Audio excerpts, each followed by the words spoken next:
করা যায়, অসুবিধাটা কোথায়? বিসমিল্লাহ বলে যদি আমি ভালো কাজ করতে পারি তাহলে আমার প্রবলেমটা কোথায়? আর আমি যদি সোশ্যালিজমের সামনে বিসমিল্লাহ বসাই, সেই সোশ্যালিজম করতে হবে, আমার প্রবলেম কোথায়? এইভাবে বামপন্থীরা, সমাজতন্ত্রীরাও কিন্তু জিয়া রহমানের দিকে আকৃষ্ট হলেন এবং তারা তাদেরকে সমর্থন দিলেন। এটা অনেকেই জানে না। 19 দফা কর্মসূচিকে কমিউনিস্ট পার্টি এবং মুজাফফরের পার্টি সমর্থন দিয়েছে। এই ইতিহাসগুলো আমাদের জানা দরকার।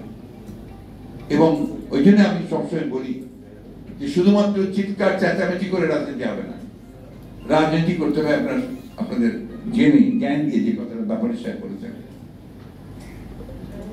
আমরা জিয়া রহমান সাহেবকে প্রতি বছর স্মরণ করি শেষ, আপনার দরিদ্রদের মধ্যে খাদ্য বিতরণ করি, ওটাও শেষ। তারপরে কিন্তু জিয়া রহমানকে আর অনুসরণ করি না। আপনারা যদি পররাষ্ট্র নীতি সম্পর্কে পড়েন বিস্মিত হয়ে যাবেন। যে মানুষ অতি অল্প সময়ের মধ্যে যে বাংলাদেশকে তুচ্ছ তাচ্ছিল্য করে, যে একটা বাস্কেট কেস, এটা বটমলেস বাস্কেটের মধ্যে কিচ্ছু নাই, সেই দেশটাকে তিনি সামনে নিয়ে চলে আসলেন। And he emerged as a leader, an international leader. তাকে ইরান ইরাক যুদ্ধে মধ্যস্থতাকারী হিসাবে নিয়োগ দেওয়া হলো, আর কুৎসের সদস্য করেন। এবং তিনি বিভিন্ন দেশের যে আপনার প্রধানদের সঙ্গে, রাষ্ট্রপ্রধানদের সঙ্গে, প্রধানমন্ত্রীর সঙ্গে যখন তিনি সভা করতেন, তখন তাকে গুরুত্ব দেওয়া হতো। উত্তর কোরিয়ার কিম ইল সুং নেতা তাকে প্রধান অতিথি করে নিয়ে গেল তার প্যারেডে, তার আপনার স্বাধীনতা দিবসে তাকে প্রধান অতিথি করে। ভারতের মোরারজি দেশাই তার সম্পর্কে কমেন্ট করলেন যে একটা emerging leader of south Asia. এই জিনিসগুলো কিন্তু আমরা অনেকেই জানি না, বলতেও চাই না, বুঝতেও চাই না। আমরা শুধু ওইভাবেই স্লোগান দিয়ে রাজনীতি করতে চাই। শুধু স্লোগান দিয়ে রাজনীতি করলে হবে না, জেনে শুনে রাজনীতি করতে হবে।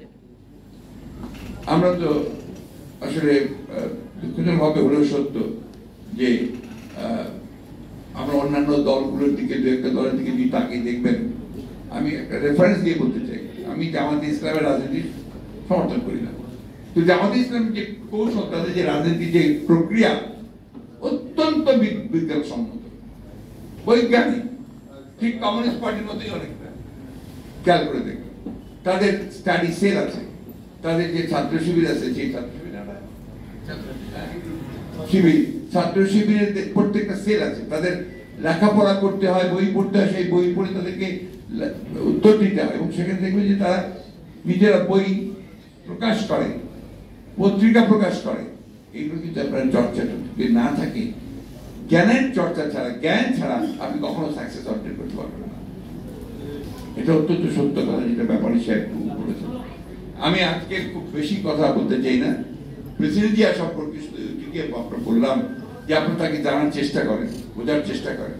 এই কারণে আমি ফাউন্ডেশনকে আমি সবসময় অনুরোধ করছি যে আপনারা দয়া করে, আমি অনেক আগেও বারবার করে বলেছি যে আপনারা become a think tank of BNP. BNP হতে যেন না, থিঙ্ক ট্যাঙ্ক হন বিএনপি। এবং আপনারা বইপত্র শুধু নয়, আপনারা আলোচনা করেন, সেমিনার করেন, নট দিস টাইপ অফ আলোচনা, সেমিনার করেন, ওয়ার্কশপ করেন, যার মধ্যে দিয়ে জিয়া রহমানকে আরো বেশি করে আমরা জানতে পারি, ছড়িয়ে বোঝাতে পারি। একটা বিরূপ পরিবেশে আমরা আছি। আপনি জিয়া রহমান কথা বললেই আপনাকে মারতে আসবে। এবং এখন তো কনস্টিটিউশনে এমন কিছু ঢুকিয়েছে যে সত্য কথা বলতে গেলে আপনাকে আবার রাষ্ট্রদ্রোহিতার মামলায় দিয়ে দেবে, তাই না? তো এর মধ্যেই তো আমাদেরকে কাজ করতে হবে, এর মধ্যেই তো আমাদেরকে আমরা নিয়ে আসতে হবে জিনিসটাকে সামনে। তাই আমরা যেভাবে করে আমরা সেইভাবে নিয়ে আসবো। ইনশাল্লাহ ইনশাল্লাহ বলেন, কিন্তু কাজ করেন না, কিন্তু মনে করেন না। আমি যে কথাগুলো আপনাদের বলছি আজকে, আমি কিন্তু নিজে একজন শিক্ষক, যে কারণে আমি কথাগুলো আজকে আবার আপনাদেরকে বলছি যে নলেজ বেসড, যেটা বলেছেন, নলেজ বেসড সোসাইটি ছাড়া শেষ কখনো করে উঠতে পারে না। কি ভয়াবহ চিন্তা করেন। এখন আমাদের পত্রিকা খুললে আপনি লুট আর লুট আর লুট ছাড়া কিচ্ছু পাবেন না। অদ্ভুত। তারপর কারা লুট করছে? যারা আমাদের সমাজের সবচেয়ে বড় দায়িত্বে, রাষ্ট্রের দায়িত্বে, তারা। ইমাজিন, আর্মির সেনাবাহিনীর প্রধান সাবেক, ইমাজিন, যারা আমাদের রক্ষা করে, আইন শৃঙ্খলা রক্ষা বাহিনীর প্রধান আইডি, তাদেরটা বেরিয়ে আসছে, সংসদ সদস্য চোরাচালানির সঙ্গে জড়িত, টুকরা টুকরা হয়ে যায়। কোন সমাজ বলেন আপনারা? আজকে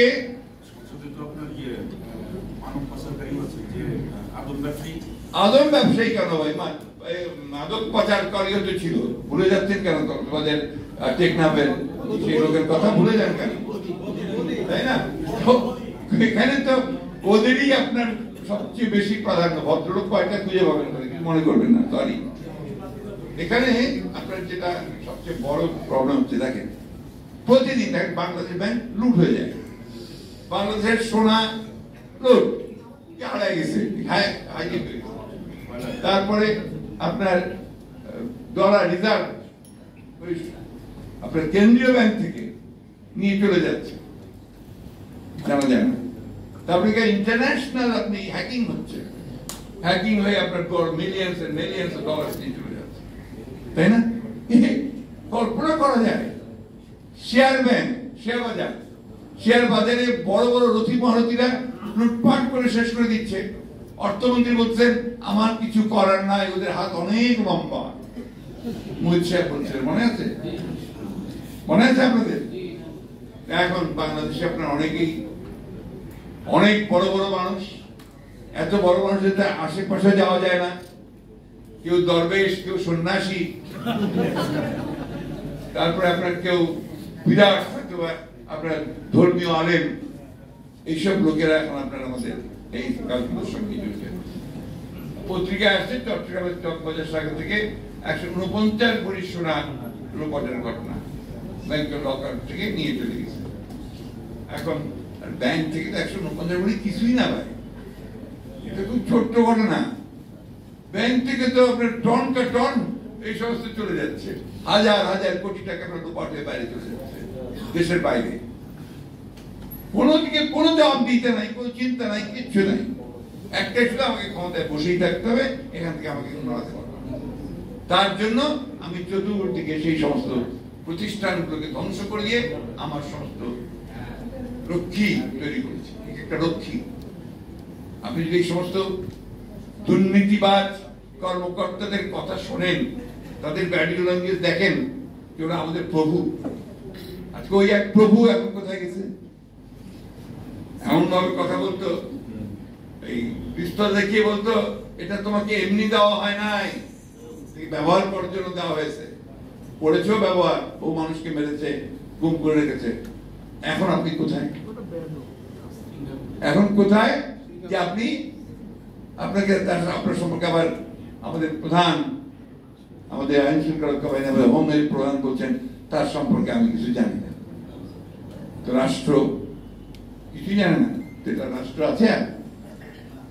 বন্ধুগণ দেখেন, এই যে এটা কত বলবো, কি বলবো, কত হাজার হাজার কথা বলবো। আপনার লোন নিয়ে নিয়ে, ঋণ নিয়ে নিয়ে আমাদের অর্থনীতিকে একেবারে পুরোপুরি আপনার যে ঋণগ্রস্ত লোকের যে অবস্থা হয়, সে অবস্থা আমাদের করে দিয়েছে। এমন একটা অবস্থা হচ্ছে যে লোন নিয়ে লোন শোধ করতে হবে। আপনার যে এনজিও গুলোতে যে ব্যাপার আছে, আপনার অভিযোগ আছে যে গ্রামীণ ব্যাংক সম্পর্কে এই ধরনের সম্পর্কে অভিযোগ আছে যে মেয়েরা যখন পারছে না, মহিলারা তখন একটা এনজিও থেকে আরেকটা লোন নেয়, এটা নিয়ে এটা শোধ করে দিয়ে আবার কোনটা শোধ করে। এদের যুক্তি হচ্ছে 20 বছর ধরে আমরা এগুলো করবো, তারপর 20 বছর পর আমরা নাই, যাওয়াটাই হবে। কত দায়িত্বহীনতা চিন্তা করেন, একটা ভবিষ্যৎ প্রজন্মকে পুরো লোনের মধ্যে ডুবিয়ে রেখে যাবে। এখনই ইতিমধ্যে আপনার সেই লোনের পরিমাণ দাঁড়িয়েছে আপনার মাথা পিছু 1,55,000 টাকা। 1,55,000 টাকা মাথা পিছু লোন। আপনারা এখন বলেন এমন এমন প্রজেক্ট করছে, তার মধ্যে একটা প্রজেক্ট আছে রূপপুর পারমাণবিক প্রজেক্ট, কোনোদিনই শেষ হবে না। আর আমাদের ওর লোন ইন্টারেস্ট শোধ করতে করতে আমরা শেষ হয়ে যাবো। সবচেয়ে বেশি ইন্টারেস্ট রেট সেখানে। আমরা মেগা প্রজেক্ট গুলো চায়না থেকে আনছে, সমস্ত সাপ্লায়ার্স ক্রেডিট, সমস্ত আপনার বাইরে থেকে যত আনছে সমস্ত এইভাবে ক্রেডিট নিয়ে আসছে, সমস্ত আমাদের হ্যাঁ সব এলিভেটেড এক্সপ্রেসওয়ে। এরপর আবার বিদ্যুৎ, আদানি সাহেবের কাছ থেকে আমরা বিদ্যুৎ নিয়েছি, ভারতের কাছ থেকে।